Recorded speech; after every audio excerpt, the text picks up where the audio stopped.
Hey everybody, welcome back to my channel. This is Liz Loves Books. Let's get into my October book haul.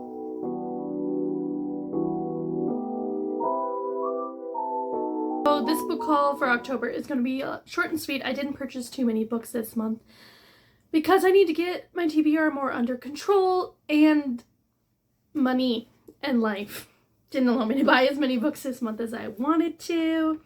But let's get started with our first book, This Woven Kingdom by Tahereh Mafi.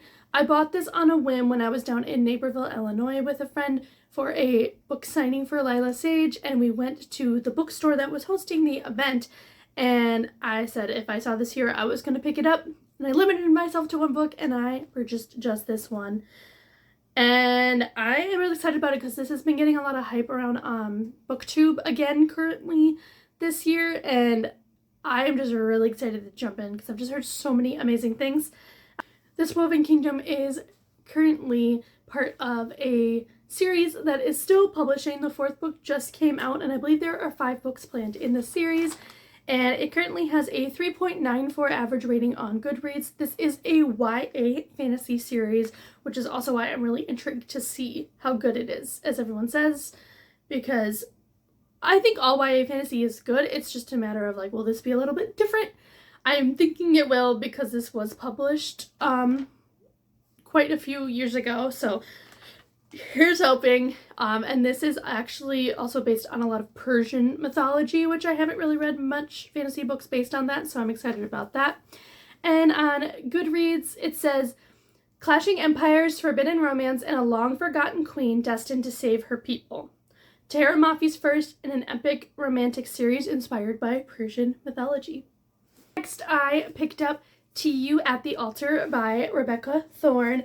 This is the 3rd book in her Tomes and Tea series. I'm currently reading book 1, Can't Spell Treason Without Tea, and I'm really enjoying it. It's a cozy fantasy series.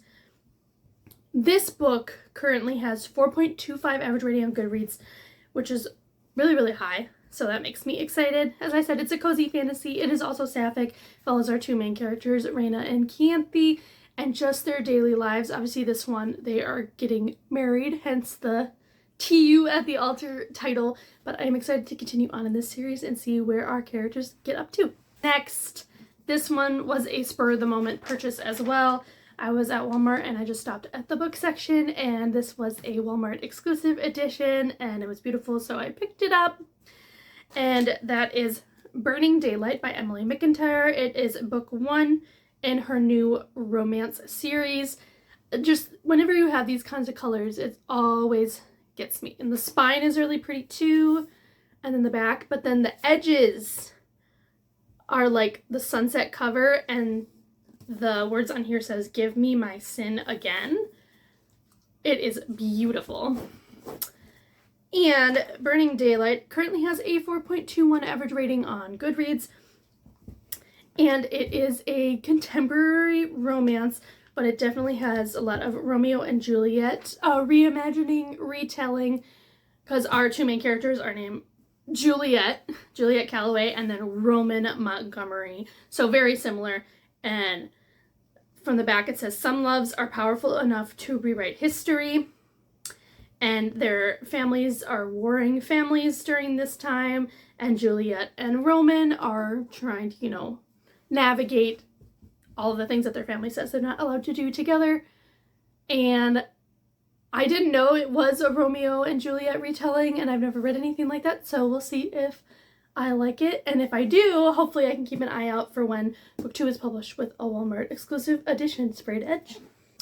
2 more books to go. Next we have House of Bane and Blood by Alexis L. Menard. I also picked this up at Walmart, same time I picked up Burning Daylight, and this is book 1 in the Vows of Vengeance series by Alexis L. Menard. It currently has a 3.96 average rating on Goodreads, and this was an indie published duology, but now it has been traditionally published. So these are the new covers, and I believe the 2nd book is going to be published pretty soon.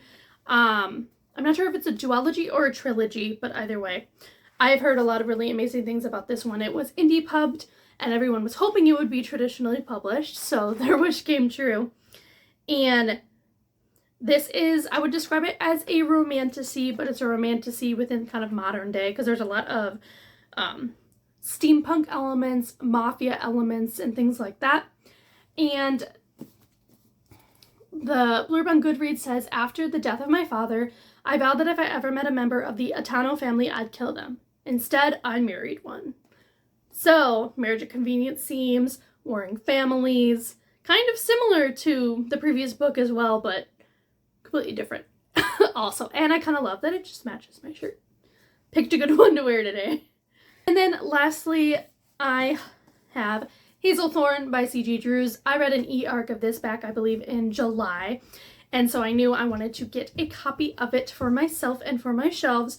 And Book of the Month did an early release, because this has not currently come out yet as of me filming. Comes out on October 28th, I believe. But I don't currently have Book of the Month anymore, but I found this on Pango, and it's really cool. They're kind of stepping their game up with the covers. The title is like a raised font, and then the little like flowers and leaves are all raised. And then obviously the cover continues throughout the whole thing. The back says there is something wrong with the garden. And I just think this is really cool, because they usually don't do this intense of like a design on Book of the Month books, but they started doing it now. And this book currently has a 4.50 average rating on Goodreads, and that makes sense why it's so high, because it's not currently released yet. This is a YA horror. That is what C.G. Drews is known for, although she is releasing an adult horror debut next year, which I have an arc for that I can't wait for. And as I said, this is the Book of the Month edition, YA horror. It's gothic, it has LGBTQ rep, which is prevalent in all of CG's writing, and I just highly recommend that you read this, as well as Don't Let the Forest In, which was their debut horror novel. CG just has a really great way of writing characters, atmosphere, and everything. So if you're looking for a new author to pick up and you're okay with kind of horror, thriller elements, definitely pick up Hazelthorn. Alrighty, that is my little short and sweet book haul for October. Only 5 books this month, which is very impressive for me. I'm very proud of myself. Let me know in the comments below if you've read any of these books or which ones you think I should start off with reading. And I look forward to seeing you in another video soon. Bye, guys.